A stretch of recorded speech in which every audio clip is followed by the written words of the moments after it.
Hey everyone, it's Silver Seeker, and as you can see on my hand, guys, we have a couple of key date Lincoln Wheat cents here. In fact, we have a couple of 1914 Ds. Now, if you don't know this, the 1914 D is one of the key dates, as I said, of the Lincoln Wheat series with a very low mintage, very hard to find, and can be worth hundreds or thousands of dollars just depending on the condition.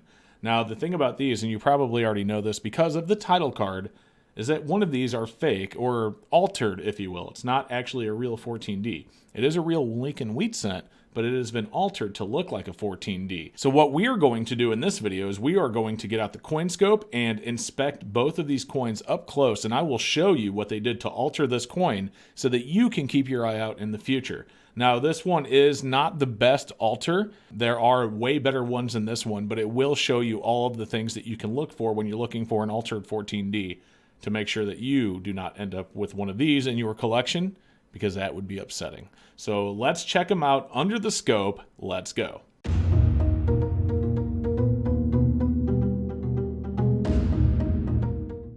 Okay, guys, so first up, we have our 1914D Lincoln Wheat set. Now, this one is around an XF in condition. There is a little bit of wear here, as you can see. The top of the ear is kind of starting to merge with the hair, which is very typical for a coin of this grade. You can see a little bit of wear on top of the coat here, but it has still got a complete separation, and you're starting to see some wear on the bow.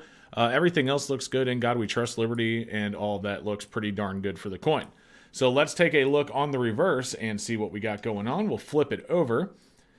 So the one thing about the reverse of this coin is there is a little bit of corrosion here on the number 1. You can see down in the O and then between the other letters as well. And then if you look at E Pluribus Unum, it looks like there's a little bit of it there going on also. For condition-wise alone, you do see complete separation in both sides of the wheat stalks. United States of America looks pretty good outside of a little bit of darkness going on between the letters. But other than that, it's a pretty beautiful coin. So definitely a nice XF. It does have this little nick down here as well, which is unfortunate. So this isn't something that I would send off to get graded because I do believe that it would come back as authentic, but corrosion. So authentic details corrosion, if you will, because of what's going on here. But it's a beautiful coin nonetheless, and very, very cool to have in a collection. Now, we have one more that you just saw, so let's take a look at it and see what's going on with this one, because this one we're about to show you is not real. Okay, guys, so under the scope, we have our 1914D altered, so it's not actually a real 14D. In fact, it's a 1944D, and I'm sure if just looking at this, you can probably tell that there's something wrong with the one right there on the 1914. I tell you what, let's zoom in a little bit closer and take a good look at this one up close. Okay, guys, now that we have our 1914D up close, you can clearly see that the 1 is not actually a 1. In fact, what this was a 1944D wheat cent that had been altered to look like a 1914. So one of the things that you're going to be able to look for when you're looking at a coin like this is the 1 obviously is probably not going to be perfect. Now, there are some really, really good ones out there, so you need to keep your eyes open because there's some other things that we'll show you to keep a lookout for. So if you look at this one right here, see this slant right here? You know what that is? That's the top of the 4 where it kind of cuts across right there. You can see that. Like, they did a very bad job of fleshing that out to look like a full 1. Additionally, you can see that the back of the serif that comes off of the back of the 4 still kind of sticking out right there. So again, they didn't do a very good job. Also on the front, same thing. This is where the crossbar went right across there, right there. And they didn't do a good job of completely fleshing that off of the coin. Now, one thing they did do really well is if you look at the copper, where the 4 was, it actually is matching the rest of the color of the coin, which doesn't happen very well. That's actually not the easiest thing to do because when you're messing with copper, usually the shiny new copper, gets, you scratch off the old looking surface and you end up with the shiny new copper look right here. But they did a good job of preventing that. However, everything else looks horrible. So you can see all of the tooling marks. So lots of tooling marks right here all over the place. Like they did a horrible job at actually tooling this thing down outside of keeping the color the same.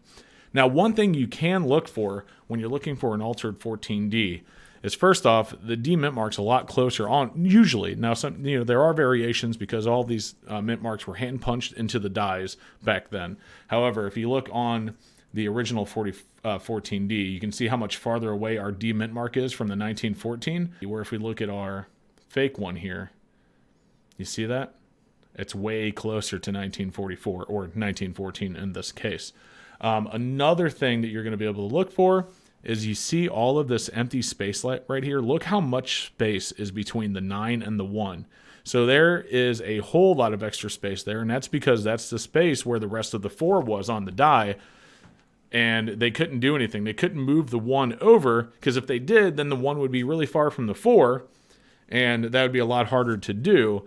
So you just have this huge gap right here between the 9 and the 1, which you need to look out for, because if you see this much space between the 1 and the 9, definitely not real. Take a look again.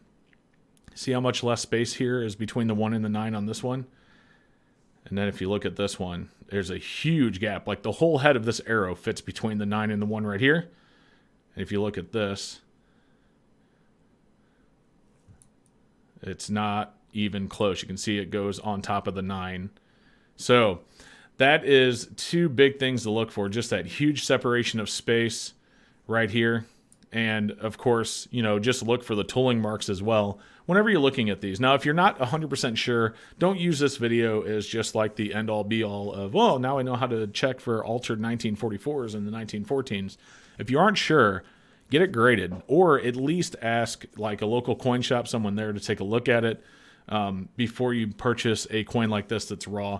I personally would recommend just having it graded. You could do Annex, PCGS, NGC. It doesn't matter as long as they grade it as authentic. And of course, at that point, you'll also know exactly what the grade is, so you won't really have to worry about arguing over a grade and a price at that point. But just keep your eyes peeled, because this can happen, and I don't want it to happen to you. So be careful when you're buying key dates like this 1914D, quote unquote, because you don't want to get stuck with a fake coin, especially if you aren't even able to get it back and get your money back from the person that sold it to you when he found out it's fake.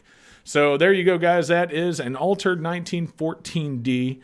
I hope this helped you out. If it did, do me a favor. Make sure you subscribe and hit that like button. And guys, we will see you in the very next video. Thank you so much for watching.